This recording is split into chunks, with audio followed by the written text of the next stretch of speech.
A aula de tecido ósseo, quando é dada presencialmente, normalmente a gente aproveita a lousa para fazer uma dinâmica de entender como as células interagem, como o tecido ósseo é formado e ter uma ideia um pouco mais dinâmica do processo do que simplesmente descrever nos slides. Então é o que eu vou tentar fazer agora usando uma lousa branca. Tá? Vocês vão perceber que talvez o foco não seja o melhor, a webcam alterna que ela se perde um pouco, mas eu acho que é o suficiente e vai fazer um pouquinho de sombra, mas nada que interfira para a gente poder tentar fazer esse raciocínio como se fosse na lousa. Então a gente vai começar pensando que o tecido ósseo não foi formado ainda durante o desenvolvimento embrionário e a gente vai precisar, as células vão precisar formar esse tecido de alguma forma. Então a gente vai partir de células mesenquimais não diferenciadas e que de alguma forma vão ter que se transformar em células produtoras de tecido ósseo chamadas de osteoblastos. Então o primeiro passo é que essas células de alguma forma vão precisar passar por um processo de diferenciação para que elas se tornem um osteoblasto. E aí entram em cena moléculas que vão fazer essa diferenciação. Então, dependendo do tipo celular, diferentes moléculas vão atuar sobre essas células de modo que elas passem a se comportar de uma determinada forma e, nesse caso específico, a forma é se transformar num osteoblasto. Então, o primeiro ponto é para que essas células respondam a esses sinais, elas precisam ter receptores específicos que elas têm, e quando essas moléculas se ligarem nesses receptores, elas vão mandar sinais lá para o núcleo da célula e a célula vai se transformar num osteoblasto. Então, são várias as moléculas que podem fazer, mas o exemplo clássico são as moléculas da família das proteínas morfogenéticas ósseas, das BMPs. Então, essas BMPs se ligam em receptores em células indiferenciadas e fazem com que elas se transformem em osteoblastos. E fazer com que a célula se transforme em um osteoblasto significa o quê? Que ela adquira capacidade para produzir o tecido ósseo. E adquirir a capacidade para produzir o tecido ósseo vai envolver primeiro se transformar numa célula secretora. É um tecido ósseo composto por uma matriz orgânica e uma fase inorgânica, e essa célula aqui vai precisar produzir tudo isso. Então a primeira coisa que acontece é a célula muda de tamanho, ela aumenta e começa a acumular no citoplasma as organelas de síntese. Então a gente vai encontrar retículo endoplasmático, complexo de Golgi, ribossomos, todas as organelas clássicas do processo de síntese ou que vão caracterizar as células secretoras. Da mesma forma como a gente caracterizou um fibroblasto, um condroblasto, que a gente vai caracterizar um osteoblasto como uma célula secretora e com todos os elementos que ele precisa para produzir o tecido ósseo. Então, uma vez que essa célula se diferenciou a partir de um sinal específico de uma célula indiferenciada, ela passa a ser chamada de osteoblasto e vai entrar em atividade. Tá? E entrar em atividade aqui significa o quê? Começar a produzir os elementos que vão fazer parte do tecido ósseo.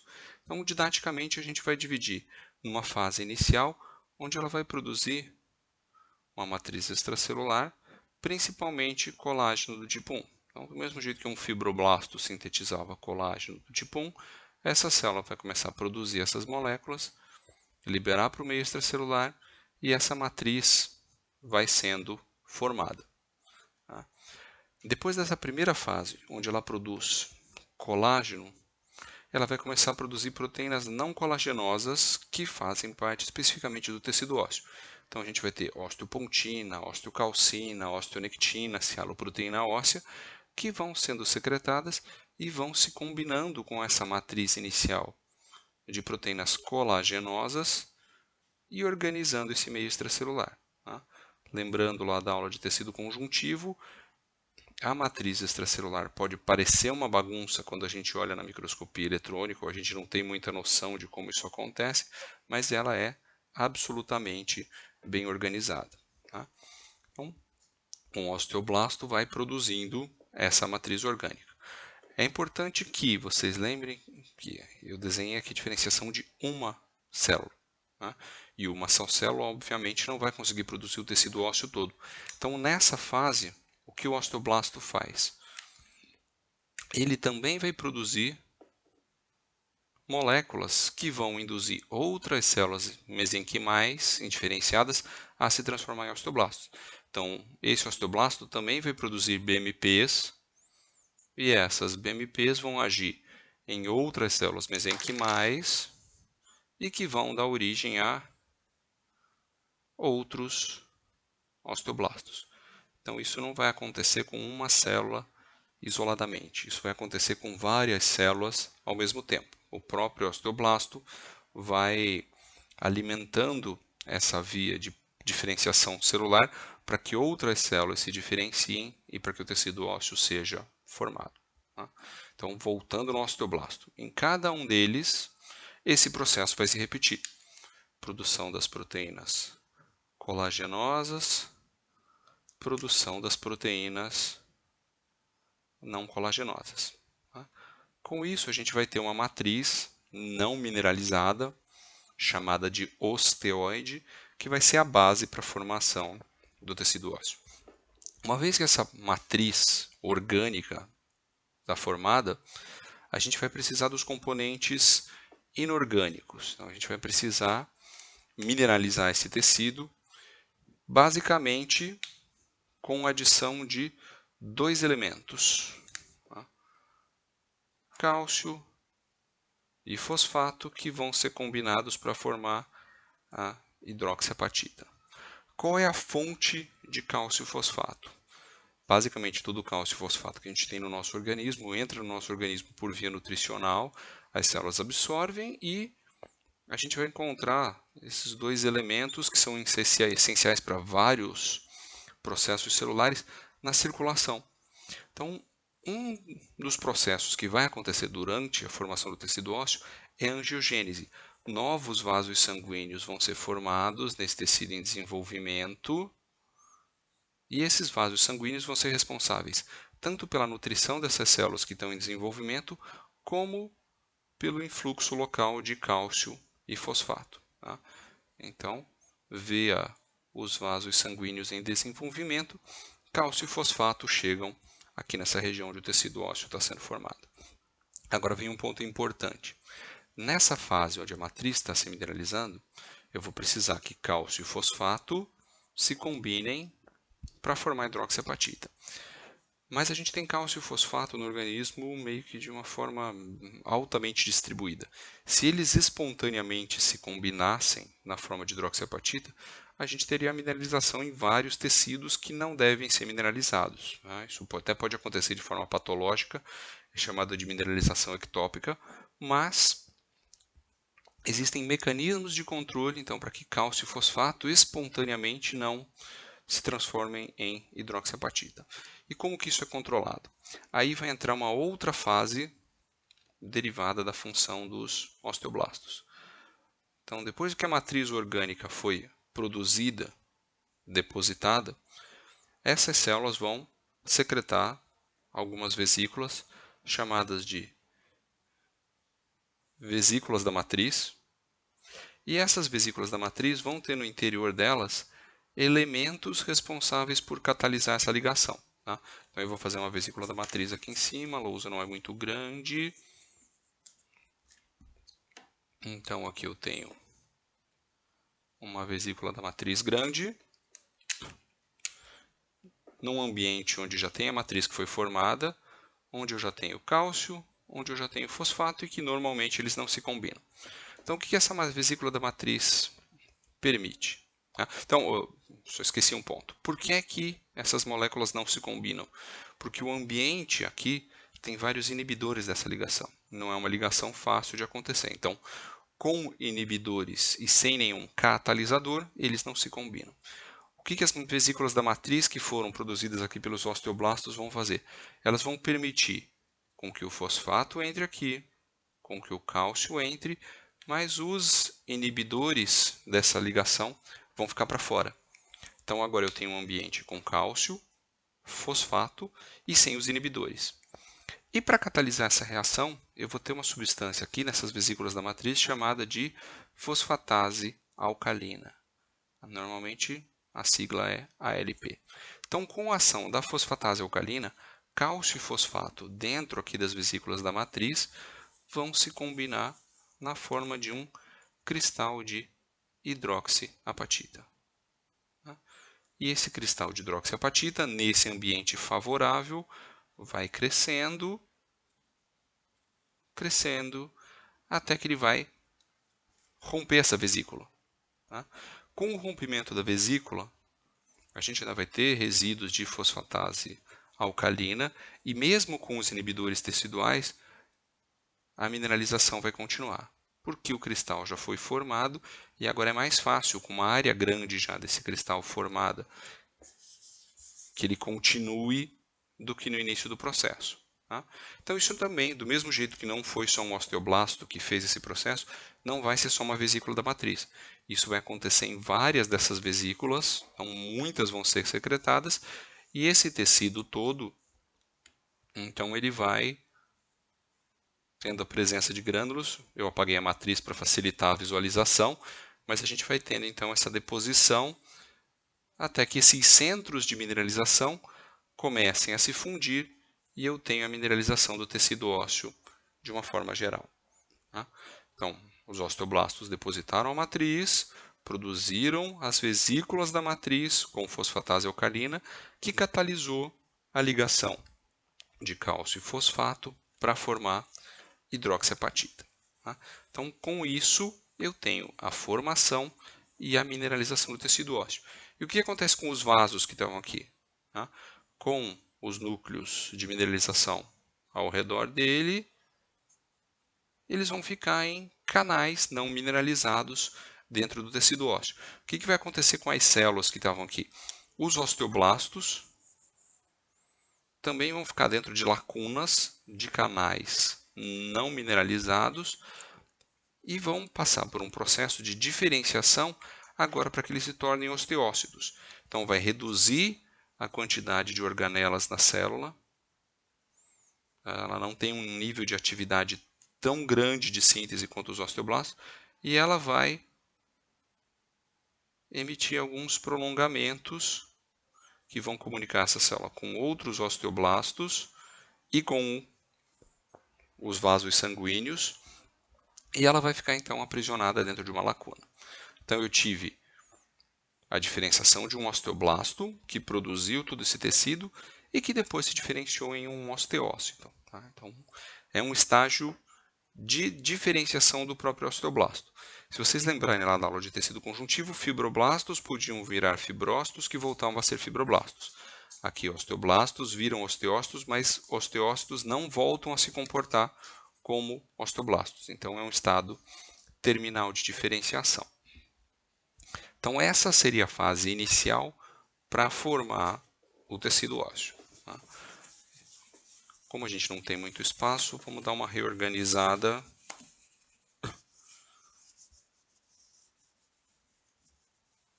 na história toda. Então, o que eu tenho agora? Agora eu tenho células presas na matriz com os prolongamentos e que conectam essas células com outras células e com os vasos sanguíneos. E nesse meio todo aqui o que eu tenho? Tecido ósseo mineralizado, originado de toda aquela produção de matriz, da mineralização. Então esse é o tecido ósseo formado. Agora eu não tenho mais osteoblastos, eu tenho osteócitos, ficam dentro das lacunas, com uma camada de tecido não mineralizado pequenininha, perto deles, chamado de tecido osteoide. Então eu tenho os osteócitos lá dentro das lacunas do tecido ósseo. Ao contrário de outros tecidos, aqui a gente vai ter ainda um terceiro tipo celular que vai ser importante para o tecido ósseo. O tecido ósseo tem uma função extremamente importante de armazenar minerais. Então, eles saíram do vaso sanguíneo para formar o tecido ósseo, mas se começar a faltar mineral para a função celular em diferentes órgãos e tecidos, o tecido ósseo pode ser usado como fonte para mobilizar esses minerais e devolver no tecido ósseo. E aí vai entrar um outro tipo celular, deixa eu abrir espaço para ele aqui, que vai ser a célula responsável por reabsorver o tecido ósseo. Tá? Então, só voltando um pouco, eu tinha até agora duas células, osteoblastos, que depois se diferenciavam os osteócitos. Os dois têm origem mesenquimal. Agora, esse terceiro tipo celular, os osteoclastos, eles são derivados de células da medula óssea, da família lá dos monócitos e macrófagos, que quando se fundem, se transformam em células gigantes, multinucleadas, móveis e polarizadas. Tá? Então, essas células vão ter regiões onde elas vão aderir ao tecido ósseo usando moléculas de adesão específicas e elas vão ser responsáveis, então, por reabsorver o tecido ósseo. O que significa reabsorver o tecido ósseo? Deixa eu ver se melhora o foco.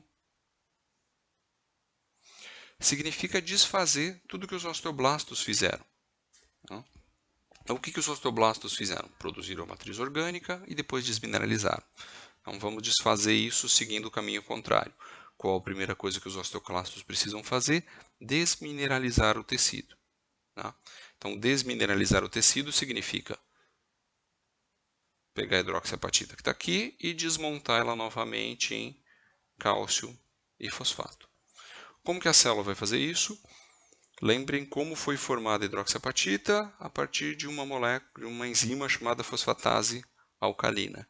Quem faz o papel contrário da fosfatase alcalina? Fosfatase ácida. Nesse caso, uma fosfatase chamada de TRAP, fosfatase ácida resistente ao tartarato. Então, essa TRAP vai ser liberada pelos osteoclastos nessa região aqui para desfazer esse processo. Tá? Aqui entra mais um ponto importante. Então, ela é uma fosfatase ácida. A fosfatase alcalina ela tinha um ambiente alcalino lá dentro das vesículas da matriz. Como que esse ambiente aqui embaixo do osteoclasto vai ficar ácido? Ele tem várias bombas no citoplasma, além de vários grânulos contendo essas enzimas, e que vão jogar hidrogênio nessa região. Jogando hidrogênio nessa região, o pH diminui, passa a ser ácido. Essa fosfatase ácida passa a funcionar. Então, nessa região aqui abaixo do osteoclasto, a hidroxiapatita vai ser quebrada em cálcio e fosfato e esses elementos vão ser devolvidos na corrente sanguínea. Alguns passam por transcitose e depois para cá vão para outros vasos que estão nessa região. Então, a primeira coisa que o osteoclasto vai fazer é quebrar a parte inorgânica e tirando a parte inorgânica, o que vai sobrar aqui é a parte orgânica que havia sido produzida lá pelos osteoblastos. Para que essa parte orgânica seja quebrada, essa célula também vai secretar aqui diferentes tipos de enzimas, como as metaloproteases, catepsina K, e esses nomes todos vocês encontram no roteiro da aula, nos outros slides escritos, e o que essas enzimas vão fazer basicamente é cortar todas aquelas proteínas colagenosas e não colagenosas que haviam sido produzidas nessa região, e esses fragmentos também vão ser devolvidos de volta para a circulação. Alguns são excretados, alguns são reaproveitados, mas basicamente o que o osteoclasto vai fazendo é tirando então dessa região tudo o que o osteoblasto tinha produzido. Tá? E o que acontece com os osteócitos que estão nessas regiões quando o osso é reabsorvido? Normalmente eles morrem por apoptose. Então tem sinais específicos que vão fazer com que essas células morram. Então o osteoclasto vem reabsorvendo o osso e criando um espaço que a gente chama de lacuna de reabsorção ou lacuna de Hall-Ship. E depois que ele reabsorve uma determinada parte de tecido ósseo, ninguém sabe exatamente determinar até onde ele vai ou como ele faz isso, ou o que determina o quanto de tecido ósseo ele vai reabsorver, ele também vai morrer por apoptose. Tá? E aí o que sobrou? Literalmente um buraco no tecido ósseo, que precisa ser preenchido. Tá? E como que ele vai ser preenchido? Replicando todos os passos que os osteoblastos já fizeram quando o tecido ósseo foi formado. Aqui é importante a gente pensar no tecido ósseo já com a estrutura toda dele. Então ele está recoberto por um periósteo, que normalmente tem uma região mais externa, mais fibrosa, e uma região mais interna, celularizada. Tá? Quais são as células que predominam no periósteo? Na região mais externa, os fibroblastos que produzem as fibras, e na região mais interna, células osteoprogenitoras ou células mesenquimais também indiferenciadas. Então a primeira coisa que eu preciso para resolver esse pedaço, esse problema e neoformar tecido ósseo é uma célula com a capacidade de se transformar num osteoblasto. Quem produz essa transformação, lembrem daqui, as BMPs. Tá? E aonde tinha BMP? Lembrem que eu comentei que durante o processo de formação do tecido ósseo, os próprios osteoblastos produzem BMP para ativar outras células. E muitas dessas moléculas acabam ficando presas na matriz durante esse processo. Então, quando o osteoclasto reabsorve a matriz, as moléculas de BMP que estavam ali naquela região, elas ficam soltas, elas são liberadas.